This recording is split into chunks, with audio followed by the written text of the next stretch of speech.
سے جاتے ہوئے اولاد یاد کرتا ہے۔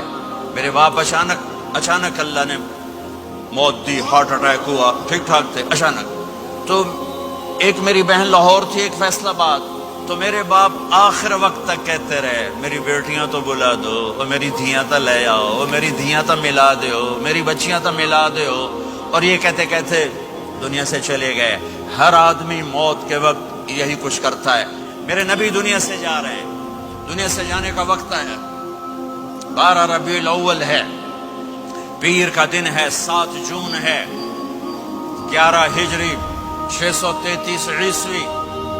جبریل نے آ کے صبح آپ نے ساری بیگمات کو بلایا، رخصت فرمایا ملاقات کی، بیٹے کو بلایا، کان میں کہا میں جا رہا ہوں۔ وہ رونے لگی، رو نہیں، سب سے پہلے تیری میری ملاقات ہوگی۔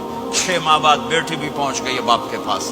پھر داماد کو بلایا، ان کا سر اپنی گود میں رکھا، کمر پہ ہاتھ پھیرا، دعا دی، رخصت فرمایا۔ آخر میں اپنی آنکھوں کی ٹھنڈک کو بلایا، کون؟ حسن اور حسین، کہ میری آنکھوں کی ٹھنڈک حسن اور حسین، میرے جنت کے پھول حسن اور حسین۔ یوں لیا اور ساتھ ہی آنسو ٹپ ٹپ ٹپ ٹپ ٹپ ٹپ۔ بیویوں کو جدا کیا، آنسو نہیں، بیٹی کو جدا کیا، آنسو نہیں، داماد کو جدا کیا، آنسو نہیں، جب بچوں کو جدا کرنے لگے تو یوں آنسو۔ ایک کو زہر میں تڑپتے دیکھا، ایک کا کٹا سر نیزے پہ چڑھتے دیکھا، تو آنسو رک نہیں سکے، دعا نہیں کی، ہاتھ نہیں اٹھائے، اللہ کی تقدیر کے سپرد کر دیا، اولاد کو ذبح ہونے کے لیے تیار کر لیا کہ کل میری امت اولاد کے پیچھے جھوٹ نہ بولے، رشوت نہ لے، حرام کاروبار نہ چلائے، دھوکہ نہ دے، فراڈ نہ کرے، بچوں کو کہاں سے کھلائیں، بچوں کو کہاں سے پلائیں، کہ یہ میرا حسین کا سر کٹ کے نیزے پر چڑھا ہوا ہے۔ جب سب چلے گئے تو جبریل آ گئے۔ آپ نے فرمایا کیا ہوا؟ خاموش کھڑے تھے، کہ موت کا فرشتہ دروازے پر ہے، اندر آنے کی اجازت چاہتا ہے۔ اپنے نبی کا مقام دیکھو، موت بھی پوچھ کے آتی ہے۔ آپ نے کہا آ جائے، آپ کی اجازت پر ملک الموت اندر آئے۔ اسرائیل کا السلام علیکہ یا رسول اللہ، کہنے لگا آپ پہلی ہستی ہیں، میں سلام کر رہا ہوں، میں نے کبھی کسی کو سلام نہیں کیا۔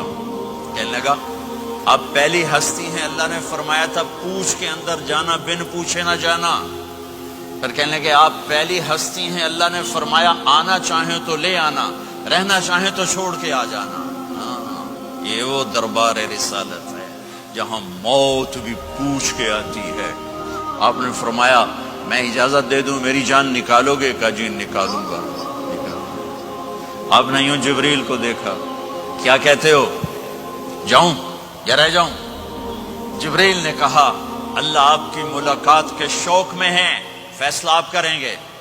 ہاں یہ بات سنانا چاہتا تھا اگلی۔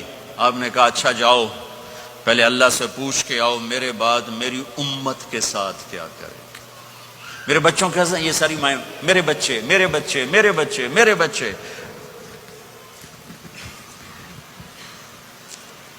میرے نبی کو تو پتا تھا کہ یہ تڑپ تڑپ کے ایک زہر میں جائے گا اور ایک کا سر کٹ کے نیزے پہ چڑھے گا، کیوں نہیں ان کے لیے ہاتھ اٹھائے؟ ہمارے لیے کیوں روئے کہ جاؤ اللہ سے پوچھ کے آؤ میرے بعد میری امت کے ساتھ کیا کرے گا، میں پھر جواب دوں گا۔ جبریل واپس گئے، موت کا فرشتہ کھڑا ہوا ہے، جواب آیا یا رسول اللہ آپ کا رب کہہ رہے ہیں آپ کی امت کو تنہا نہیں چھوڑوں گا۔ مجھے میرے رب کی قسم جو سن رہا جس نے ہمیں یہاں جمع کیا ہے، سنو میری بات غور سے، اگر میرے نبی یہ سوال نہ اٹھاتے تو آج میں اور آپ بھی بندر خنزیر میں بدل چکے ہوتے۔ میری اور رب کی کوئی رشتہ داری نہیں ہے۔ اس امت نے وہ سب کچھ کر دیا جو پہلی امتوں نے کیا، لیکن کون ہے جس نے عذابوں کو روکا ہوا؟ وہ میرے نبی کے آنسو، میرے نبی کی آہیں، میرے نبی کی دعائیں، میرے نبی کی فریادیں، میرے نبی کی تڑپ، میرے نبی کا رونا، میرے نبی کا پیٹ پہ پتھر باندھنا، اس نے روک دیا۔